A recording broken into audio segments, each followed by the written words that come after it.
पास रहते हैं, नबियों को दिखाते हैं कि तुम्हें ये काम करना है। आंखें खोलो, मैं तुम लोग आंख बंद करो, पहले आंख बंद करो। मैं आंख खोलूं, अब देखेंगे मुझे, आप खोलो, मैं आंख खोलूं, आप हाँ ना तो बोलो। और विश्वास करते हो जो मैंने बोला वो सही बात है। देखो मैं आंख खोलने जा रहा हूँ, देखना मेरी आंखों 3 पे मैं खोल लूंगा। 1 2 3 मेरी आंखों में देख लो, मेरी आंखों में देखो, आप लोग देख लो, देखो मेरी आंखों में देख लो, देखो जिसको देखना है देख लो, जिसका विश्वास है उसने देखा, उसको प्रभु ने छुआ। आपको एक निशानी देने के लिए बताया प्रभु ने कि यहाँ पर मैं हूँ और मैं लोगों को छू सकता हूँ, चंगा मैं कर सकता हूँ, लेकिन तुम्हारा विश्वास कर्म के बिना बड़ा बड़ा है। विश्वास कर्म दोनों चाहिए, तब प्रभु उसको ऐसे करता है। ठीक है, अब बैठ जाए सब लोग शांति से। अब ये वचन कराई गई, सब लोग शांति से बैठ जाओ। ठीक है, अपने पतियों से लड़ाई झगड़ा नहीं करना, ठीक है। परमेश्वर ने मैं वचन से बात करूँ, वहां से बात करूँगा। देखो मैं कितनी बार सीन दिया, खो दिया, इफिसियों का 5 अध्याय का 22 पद पढ़ो, जल्दी पढ़ो। इफिसियों के 5 अध्याय 22 पद को ही पढ़ो, जिसके बाद माइक ऊपर मेरे पास जल्दी आए। यीशु मसीह की इफिसियों 5 का 22। हे पत्नियों, अपने अपने पति के ऐसे अधीन रहो जैसे प्रभु के, क्योंकि पति पत्नी का सिर जैसे कि मसीह। पति क्या बोल रहे हैं आप? हे पत्नियों, अपने अपने पति के ऐसे अधीन रहो जैसे प्रभु जी को। अपने भारत देखो, पत्नी पति के बाद पैसा नहीं जानेंगे, पैसा नहीं, प्रभु मेरे को चाहिए, मेरे को क्या चाहिए, मेरे को क्या चाहिए, लड़ाई करती। मेरे को मायके जाना, मेरे को ये चाहिए। अरे होगा तो देगा ना, बर्दाश्त कर लो थोड़ा से। किसी भी कारण से लड़ाई झगड़ा मेरे को मोबाइल इतना बड़ा चाहिए, खीसा नहीं है इतना बड़ा। पति पत्नी को परमेश्वर ने कहा कि जैसे पत्नियों अपने पति के अधीन रहो। बोलेंगे बोले, पति पत्नी में लड़ाई करोगे, पति पैसा नहीं देगा तो जाओ खराब, नहीं मेरे खराब। समझ लो भाई लोगों, पति लोगों के सम्मान करो, करना चाहिए नहीं,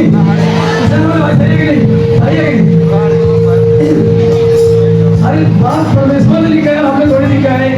वो कहता है कि जैसे प्रभु के अधीन रहते हो वैसे ही पति के अधीन रहो, उनकी बात मानो, अपने से नहीं। जब थोड़ा सा गुस्सा है तो मैं के चली जाऊंगी, तुम देखते रहिए, नहीं होना चाहिए। अगर ऐसा करोगे प्रभु गई प्रभु की बात मानो, प्रभु के वचन है। अपने पति की अगर बात मानोगे तो आपका पति आपको खुश रखेगा और प्रभु भी आपको खुश रखेगा। समझ लो भाई। अरे चाहे हम लोग भी बिगड़े ले आदमी ने पहले, लेकिन हमको कौन सही किया? प्रभु। हम लोग भी नशे पहले प्रभु समय की बोला, प्रभु मुझे से पापी तूने अच्छा बनाया, प्रभु का दोबारा ऐसे बोलना नहीं। तो क्या रोज पापी करते गए, तू तो अच्छा हो गया ना, थोड़ा प्रभु सॉरी, ठीक है, समझ गए ना तुम लोग? विश्वास नहीं करेगा,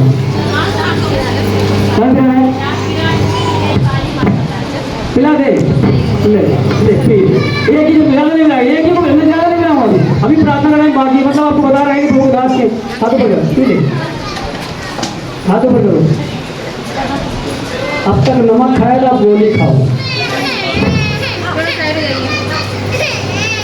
पीने का आपका पानी में शक्ति आ गई।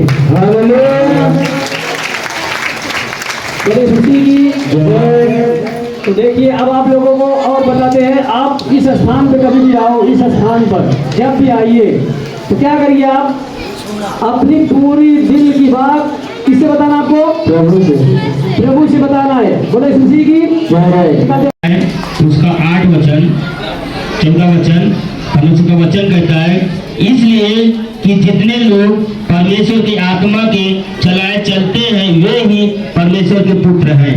आमीन। सुशी की जय। देखिए आत्मा के अनुसार यहाँ पर इसीलिए आत्मा आता है। हम आत्मा की बात मानते हैं, आत्मा के अनुसार जो चलेगा वो परमेश्वर का पुत्र का मतलब अलग होता है। पुत्र तो पूरा दुनिया उसकी है, लेकिन पुत्र का मतलब क्या होता है? प्रभु का जैसे एक इकलौता पुत्र यीशु मसीह यहाँ पे आया था। यीशु मसीह परमेश्वर का पुत्र जिसको बोलते हो ना, उसने परमेश्वर के हिसाब से जीवन जिया था। उसको बोलते हैं इकलौता पुत्र। वो बाप होके बेटा ही बन के आया था, उसकी आत्मा उसके अंदर आई थी। लेकिन बेटा जिस तरह हम सब परमेश्वर के बेटा बेटी हैं, अब वो परमेश्वर खुद मनुष्य बन के पृथ्वी पे आया। जिस तरह बेटा बेटी को चलना रहना है, उस तरह चल के रह के यहाँ पे दिखाया है।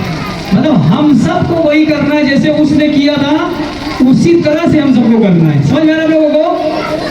जो जैसे प्रभु यीशु का स्वभाव था, जैसे उनका बोली था, जैसे उनकी भाषा थी, जैसे सारे हर किसी को भलाई चाहते थे, हर किसी की अच्छाई रखते थे। मैंने प्रभु यीशु मसीह का देखा, एक वैश्या औरत थी और प्रभु यीशु मसीह गए, उसको बेचारी को कहा बेटी तेरे पाप क्षमा हो गए। वहाँ जितने धार्मिक लोग थे वो लोग कहे अरे अगर ये भविष्यवक्ता होता तो ये जान जाता कि ये कैसी है। उसने बता दिया मैं जानता हूँ समोन भाई तो क्या बोल रहा है, मन की बात जान लिया प्रभु ने वहाँ पे। तो इस मसीह की तो प्रभु यीशु मसीह हर किसी से प्रेम करते हैं, उसी तरह हमें भी प्रेम को आदर सम्मान करना है, क्योंकि पूरी दुनिया को उसने दो से पैदा किया है।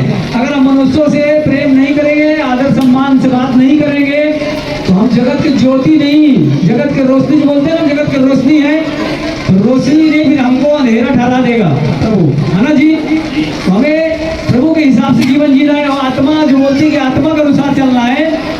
आत्मा जो आपको बाइबल की बात देखो, आत्मा हम बता रहे हैं, आत्मा शैतान की भी होती है, परमेश्वर की भी होती है, दूतों की भी होती है। शैतान की आत्मा अगर बाइबल से बात करेगी तो आप तुरंत पहचान लोगे। आप बाइबल से चेक करो कौन कहाँ से बात कर रहा है, ठीक है। बोले इस मसीह की तो आत्मा के अनुसार हमें चलना है। आत्मा जो हमें वचन दे, बाइबल से सही बातें बताए, क्योंकि प्यार की बातें बाइबल से निकलती है और गलत बातें दूसरे जगह से निकलती है। बोले इस मसीह की